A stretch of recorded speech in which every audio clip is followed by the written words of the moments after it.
Vendredi 16 août 2024, bonjour à tous.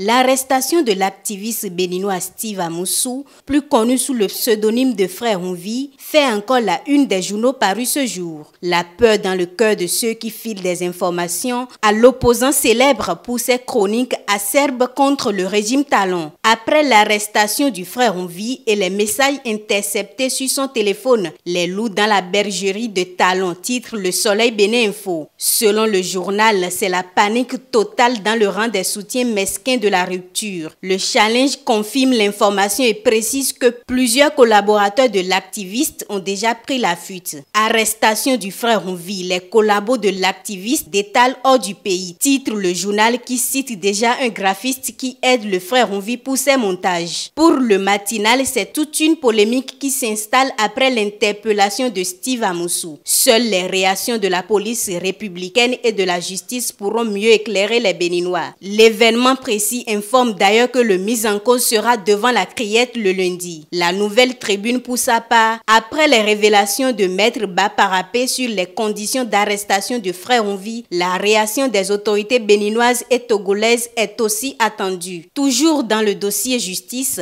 affaire navire échoué à Fidjosé. La justice ordonne le démantèlement, informe le Soleil Bénin Info. Le matinal rapporte que c'est à l'issue d'une audience le mercredi 14 août 2024 que le juge de la Criette a ordonné le démantèlement du bateau aux frais du propriétaire. Les avocats des personnes détenues dans le cadre de ce dossier s'opposent à cette décision et annoncent un appel, ajoute le journal. De la justice à la sécurité, deux puissances militaires appuient les forces armées béninoises dans la lutte contre l'insécurité et le terrorisme, nous informe La Nation. Le journal de service public indique qu'il s'agit de la Chine et des États-Unis. Si Pékin a offert un équipement essentiellement constitué d'obusiers et de leurs accessoires, Washington a fait un don d'ensemble d'équipements de protection individuelle d'une valeur de 840 millions de francs CFA à l'armée béninoise. Matin Libre alerte sur l'insécurité dans la commune d'Abomey-Calavi. Pour le quotidien d'information, les voleurs opèrent dans l'indifférence dans la Zopa. Le journal invite le pouvoir décentralisé à agir pour la tranquillité des habitants de cette zone. Pêle-mêle, la fraternité nous propose un dossier sur l'usage des réseaux sociaux dans les couples. Réseaux sociaux, un tueur silencieux des couples, titre le quotidien de Ménotin à sa une. Les détails alliés à la page 3 du journal. Le Bénin a célébré la fête de la nouvelle yam ce jeudi 15 août 2024. Le Challenge propose un vox populi sur cette célébration. Les Béninois ont exprimé leur perception. Le Soleil Bénin Info rappelle que ce même 15 août, l'Église catholique a célébré la fête de l'Assomption, occasion pour les fidèles de Cotonou de prier pour la paix dans le pays et dans le monde. Le Matin alerte sur l'urgence d'une reforestation stratégique pour le Bénin face au désastre de la production du CO2 en essai depuis 2021. Pour finir, les séances d'orientation des nouveaux bacheliers démarrent ce jour. Bénin Intelligent nous informe que cette campagne d'orientation se déroule dans les 4 universités publiques du Bénin. Le Chasseur Info ajoute que la ministre de l'Enseignement supérieur et de la Recherche scientifique, Éléonore Ladécan, invite les bacheliers sur les campus publics. Fin de cette revue de presse.